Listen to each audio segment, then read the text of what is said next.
Selamat Jumat Agung, selamat menyongsong Paskah buat yang merayakan. Hari ini Google Meet kita libur dulu. Sebagai gantinya aku akan kasih summarize aja di sini ya.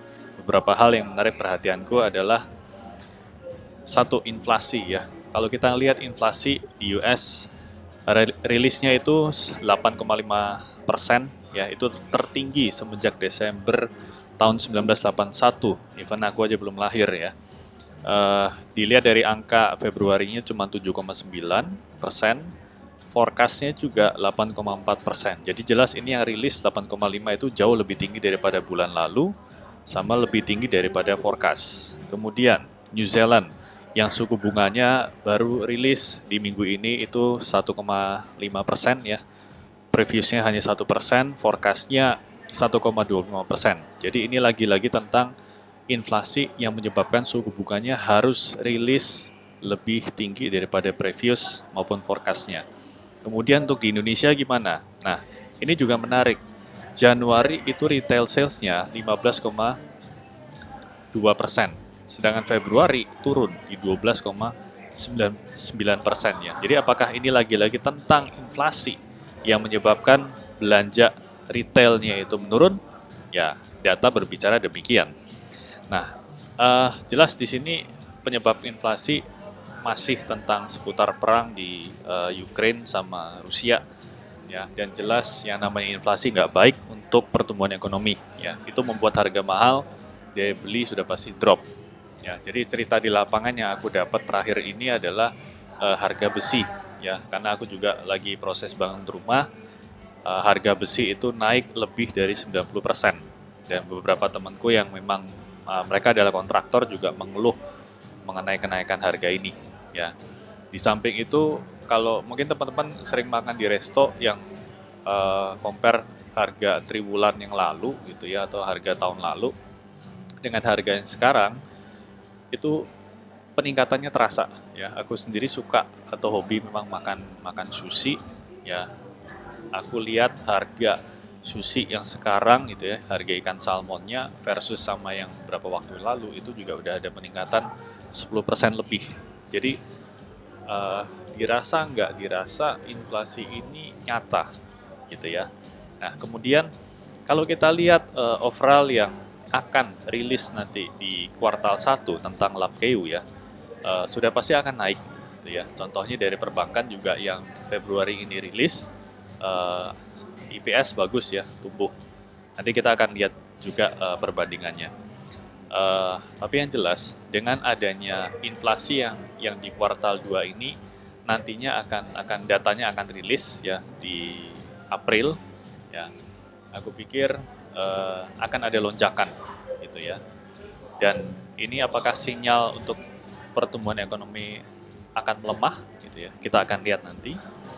Dan yang kutakutkan sebenarnya gini, kalau kita melihat, market melihat harga saham ya, yang sekarang ini merupakan refleksi dari harga saham full year 2021 atau refleksi dari Q1 gitu ya. Eh, Bisa jadi untuk harga harga sekarang ini masih ada beberapa yang under value gitu ya, atau fair value. Tapi kemudian kalau kita bicara bahwa inflasinya terus naik gitu ya, sehingga di beberapa sektor tidak bisa optimal untuk revenue-nya, kemudian harus merilis nanti di full year 2022 itu adalah EPS-nya turun gitu ya, maka harga-harga sekarang ini bisa dibilang lebih tinggi gitu ya, karena balik lagi ke hit revenue-nya akan ke hit dari inflasi atau malah nanti suku bunga yang akan naik. Nah, sekilas soal suku bunga kita lihat di US ya, ini datanya US forecast. Jadi kalau kita lihat nah inflasi di sini terlihat semuanya kuartal per kuartalnya.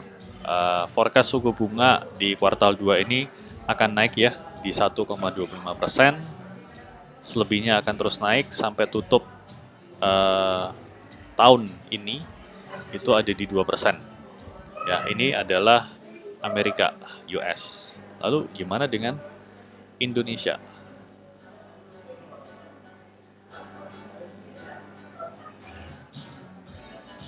Oke, ini forecast untuk suku bunga di Indonesia. Ceritanya sama yang di US, arahnya adalah kenaikan juga.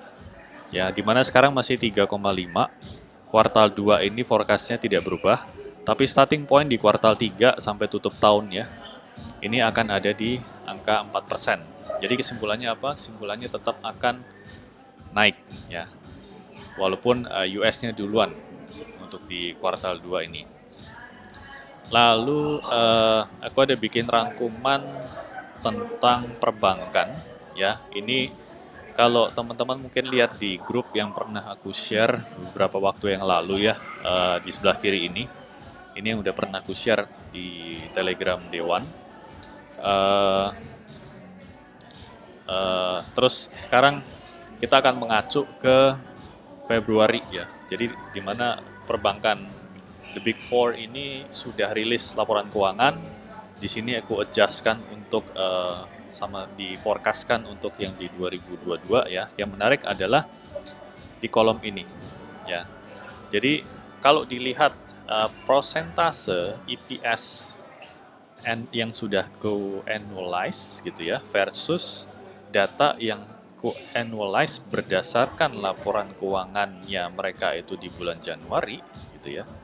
Maka di sini kita lihat bahwa dari 4 bank ini yang bisa dibilang adalah laporan keuangannya stabil atau tumbuh dengan baik, yaitu Bank Mandiri. Ya, sedangkan yang lain-lainnya turun tipis, gitu ya. Jadi dengan data yang sudah ku setahunkan dari base Februari versus yang di base Januari, ya. Sekarang kita lihat untuk upside ya. Jadi kalau yang sekarang ini upside terbesar ada di Bank Mandiri ya dengan target price-nya di 10.600. Terus yang keduanya itu di BNI, TP-nya di 11.300, baru BRI, yang terakhir adalah BCA ya. Ini berbeda di saat kita bicara pakai laporan keuangan yang di Januari ya, di mana Januari itu yang terbesar TP-nya adalah BNI, yang kedua Mandiri, yang ketiga BRI, terus terakhir adalah BCA. Nah, kemudian tentang awal minggu lalu kalau nggak salah aku sempat bikin chart proyeksi juga untuk composite ya. Jadi di situ aku terangkan bahwa kita sudah beberapa kali Google Meet juga, di mana aku berpesan kalau indeks itu sudah ada di harga rentang 7.300-an, ya saatnya kita harus reduce ya, harus mengurangi posisi. Nah di sini sedangkan untuk bullish skenario memang sudah kena ya, ini dengan mengkompensasi adanya IPO Goto ataupun tidak ya. Skenario ini aku masih pegang dengan baik, belum ada perubahan. Jadi di portofolioku sendiri untuk sekarang ini sudah mulai kukurangi ya. Jadi aku udah pegang kurang lebih 33% sampai 35% itu cash dengan penjualan porsi Astra ASI. Jadi per sekarang ini aku udah jual semuanya saham Astra ya. Sudah nggak ada pegang. Kemarin dapat harga rentang jualan itu sekitar 69-an plus ya.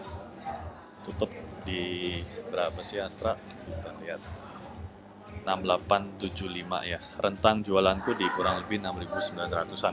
Kenapa? Karena aku lihat power untuk naiknya juga sudah semakin ketahan. Jadi aku putuskan untuk Astra aku profit taking dulu. Rata-rataku ada di sekitar 6263 ya, cukup.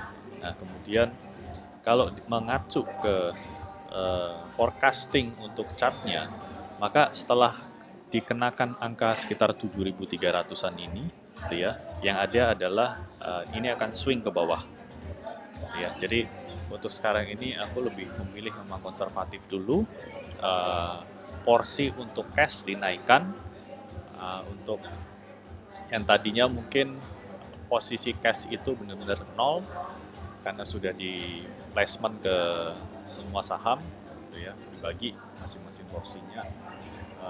Terakhir ini aku aku putuskan untuk lepas Asranya dulu, harus reduce portofolio. Nah, sedangkan untuk di saham Bukalapak, ini justru aku malah ngambil buyback ya. Jadi yang kapan hari sempat dijual rentang harga 370, 368, 370, di mana aku sempat jual porsi Bukalapaknya itu aja sekitar 30%. Kemudian ada penurunan selama 2 hari ini, aku full buyback. Jadi untuk Bukalapak sendiri justru aku masih optimis ya pasca si Gotonya IPO. Jadi kenapa kita jadi lebih bisa meng-compare head to head antara dua company ini gitu ya. Walaupun kalau secara yang namanya ekosistem pasti berbeda gitu ya. Goto ekosistem lebih luas ya, tapi dengan kita melihat bahwa yang paling mirip atau peer-to-peer-nya adalah mereka berdua ini, ya kita nggak ada salahnya untuk comparison antara Bukalapak sama si Goto. Dan kalau dilihat secara labanya atau ruginya pun jauh sekali, gitu ya. Valuasi juga jauh. Jadi untuk dua company ini, eh, aku tetap masih prefer atau pede di Bukalapak. Oke, aku pikir buat hari ini update singkatnya itu dulu. Happy long weekend untuk semuanya. Thank you.